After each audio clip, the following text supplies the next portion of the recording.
pessoal do Facilitando a Medicina, tudo bom com vocês? Eu sou Cleber Sodovec e a gente vai para mais uma aula da hematologia, o estudo do sangue. Se você quer receber mais informações de conteúdo, de estudo, se inscreve, deixe seu joinha e vamos ao que interessa. Hoje vamos falar dos leucócitos. Nos vídeos passados falamos de hemácias, os eritrócitos, as células que carregam os gases para os tecidos. Falamos das plaquetas e hoje vamos falar de mais um componente sanguíneo que são os leucócitos. E quem são os leucócitos? Basicamente, eles são as células de defesa do nosso corpo. Entrou um micro-organismo ali, é ele que vai lá e vai lá e mata esse bicho, esse invasor, se assim a gente pode dizer. Então os leucócitos são células de defesa. E eles se dividem em dois, basicamente. Os granulócitos e os agranulócitos. Os granulócitos seria quem? Seria eosinófilos, seria basófilos e eles estariam ali, por quê? Porque eles vão defender o corpo liberando algumas substâncias presentes em seus grânulos.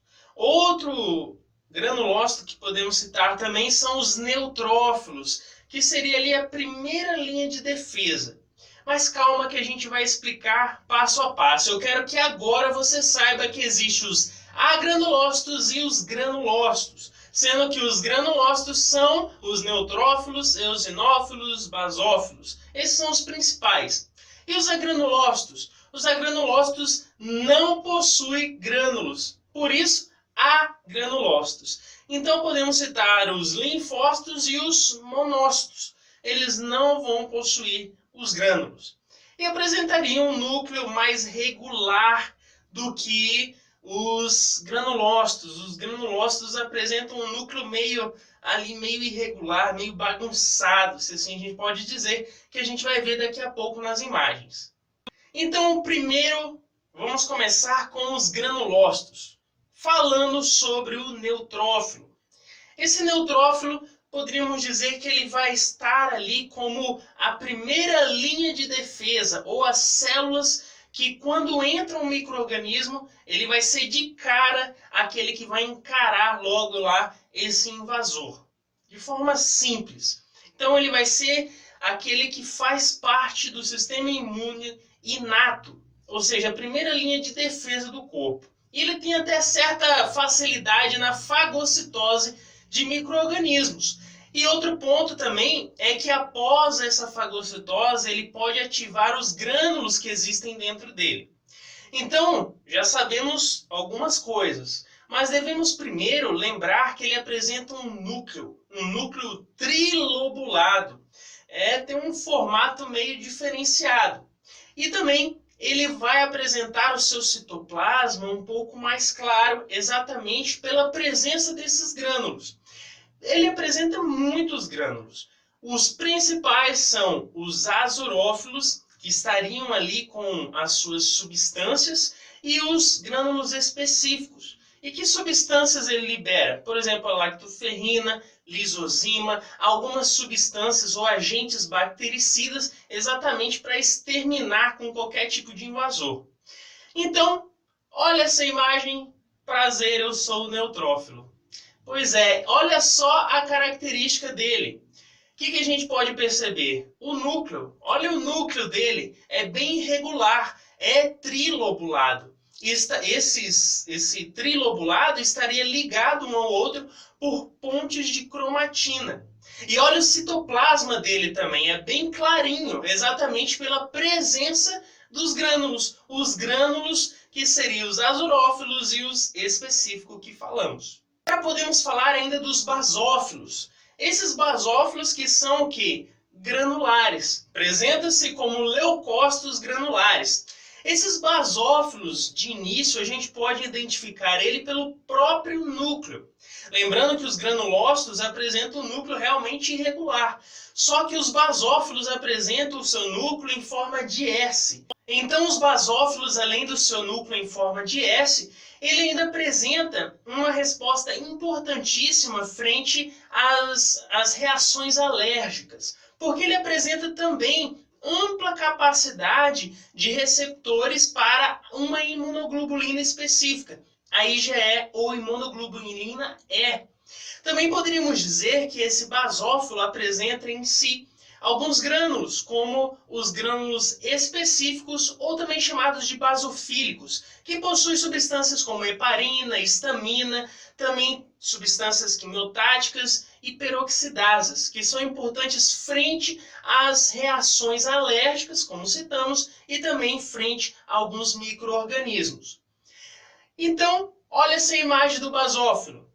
Exatamente o que a gente pode ver? O núcleo em forma de S. E também o seu citoplasma seria um pouco mais claro devido à presença também desses grânulos específicos ou basofílicos que citamos.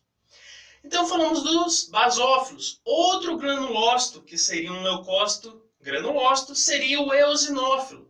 O eosinófilo ele é interessante porque ele atua principalmente na fagocitose de um complexo, o complexo antígeno-anticorpo.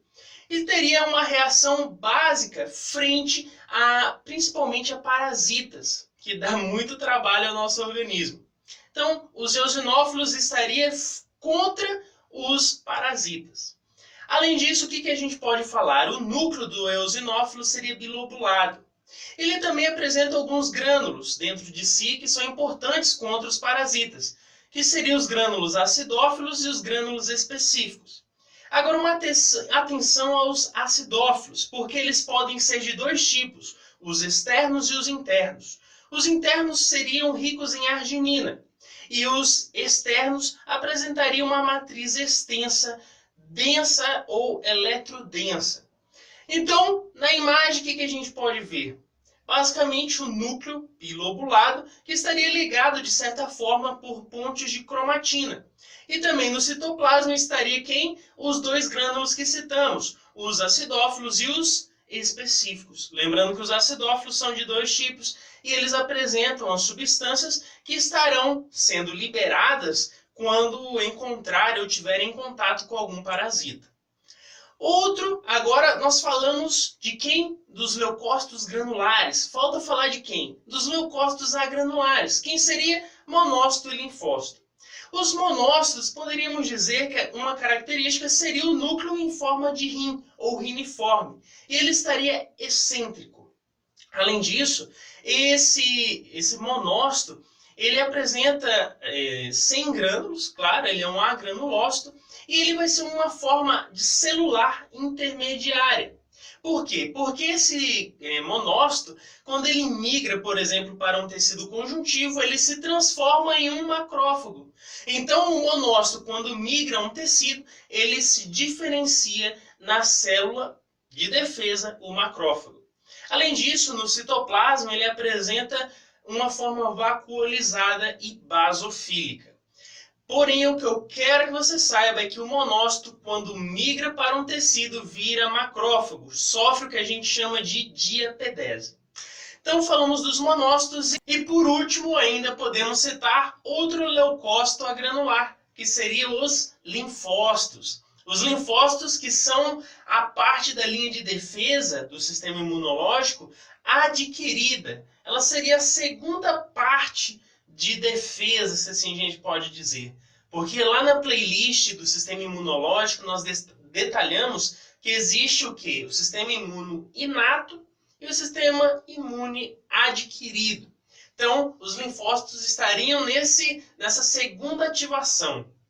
E o que podemos dizer sobre esses linfócitos? Primeiro, existem dois linfócitos, os T e os B.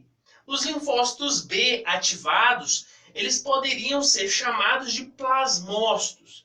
E esses plasmócitos são importantíssimos, por quê? Porque eles liberam algumas substâncias, que seriam os anticorpos. E os anticorpos vão estar ali para combater os invasores. Já os linfócitos T, eles podem ser divididos aí em várias formas. Por exemplo, os principais seriam o TCD4, e o TCD8, que também pode ser chamado de citotóxico. Agora a gente pode falar da morfologia. Como a gente vê na imagem, esses linfócitos apresentariam um núcleo regular, em comparação com os agranulares. Então o núcleo vai ser irregular, vai estar ao centro, vai ser grande esse núcleo. E a gente pode perceber que ela é uma célula ordenada ali em seu citoplasma.